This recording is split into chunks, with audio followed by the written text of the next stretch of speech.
اس لیے ہم آپ سے عرض کرتے ہیں سب سے پہلے دعا مانگو، اور آپ کو آپ کی حالت کا احساس بھی دلاتے ہیں کہ بچے اس میدان میں آپ نہایت مفلس ہیں، آپ کو پتہ ہی نہیں ہے دعا کیا چیز ہوتی ہے، آپ نے محنت نہیں کی، آپ نے محنت کی ہے تمام کے تمام اس پرزے کے حاصل کرنے کے لیے جس پر آپ کو 1,00,000 2,00,000 تنخواہیں مل جائیں، اور بس انصاف کیجیے، کیوں آپ نے وہ دعائیں نہیں سیکھیں جو صحابہ کرام رضی اللہ عنہم نے حضور صلی اللہ علیہ وسلم نے سکھائی، بتایا ہے؟ آپ کو پتہ ہی نہیں، آپ کے معلمین کو نہیں پتہ۔ ہم نے آپ سے کہا تھا نا کہ نام لے لے کے ہم اس لیے بیان کریں گے تاکہ پردے کھلیں کہ دین میں قیادت یہ کون لوگ کیا کرتے رہے۔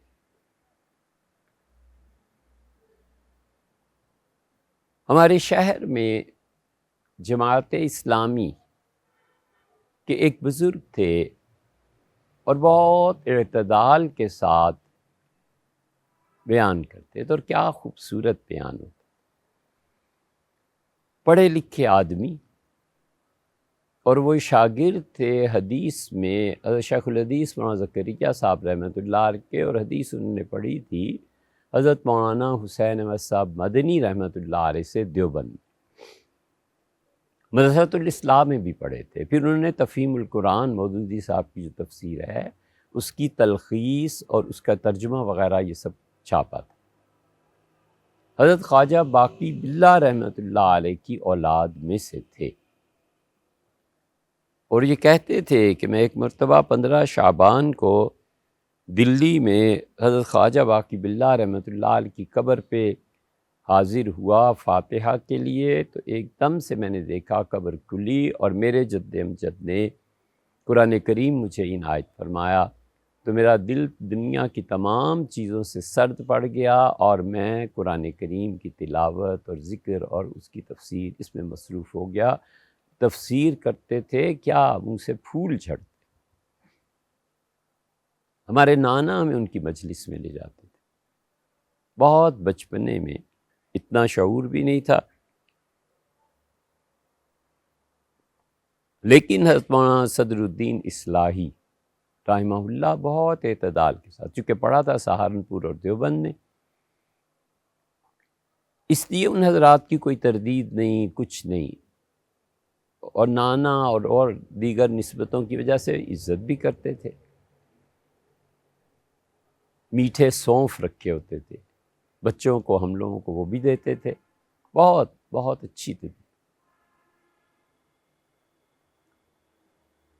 اور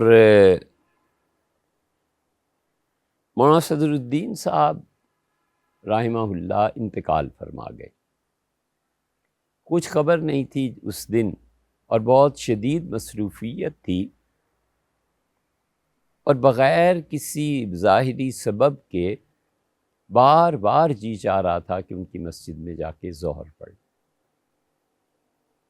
کوئی سبب نہیں تھا بظاہر، اور کام بھی بے پناہ۔ خیر قصہ مختصر، جب وہاں پہنچے تو حضرت کا جنازہ رکھا ہوا، بہت دکھ ہوا۔ جنازہ پڑھا کے جب ہم لوگ دفن کرنے والے تھے تو ہم ان کی قبر میں اترے، ان کے صاحبزادے نے اشارہ کیا کہ تم قبر میں اترو، ہم اتر گئے۔ ہمارے شہر میں جماعت اسلامی کے حکیم سرو سہارنپوری وہ درس قرآن دیتے تھے، اور خلافت کا ادعا اور دجال آ رہا ہے اور مہدی، 2-4 مرتبہ ان سے جب خدمت میں حاضری ہوئی تو اندازہ ہو گیا کہ یہ سب جذباتیت ہے، جتنا گروہ ہے کسی طرح انہیں جذبات میں لا کر اور ان مباحث میں الجھانا ہے، نہ یہ پتہ ہے کہ یہ بچے کیا پڑھ رہے ہیں، کس چیز کی انہیں ترغیب دینی ہے۔ آپ اندازہ کریں، ہم حضرت مولانا کی قبر میں اترے، اور ہم نے جب مولانا کو کروٹ دے کے دفن کرنا چاہا تو انہوں نے شور مچا دیا. جو سارے جہان بھر میں درس قرآن دیتے پھرتے تھے ان کے علم کا یہ حال تھا کہ کہنے کہ نہیں نہیں نہیں نہیں سیدھا لٹائیے سیدھا لٹائیے، اور ان کا چہرہ قبلے کی طرف کر دیجیے. ہم نے چپکے سے ان کے کان میں کہا کہ فقہا نے دائیں کروٹ پر واجب ہونا لکھا ہے اور میت کا حق ہے، میں نہیں کر سکتا. انہوں نے بھی اسی متانت سے ہمارے کام نہیں کر سکتے تو باہر نکلے. یہ درس قرآن دینے والوں کا حال ہے، اور یہی آپ کا بھی حال ہے بچوں. تم جو قرآن حدیث کہتے پھرتے ہو، ہمارا اور تمہارا صرف ایک اختلاف، اور صرف ایک، بھیا تم پڑھے لکھے نہیں، بس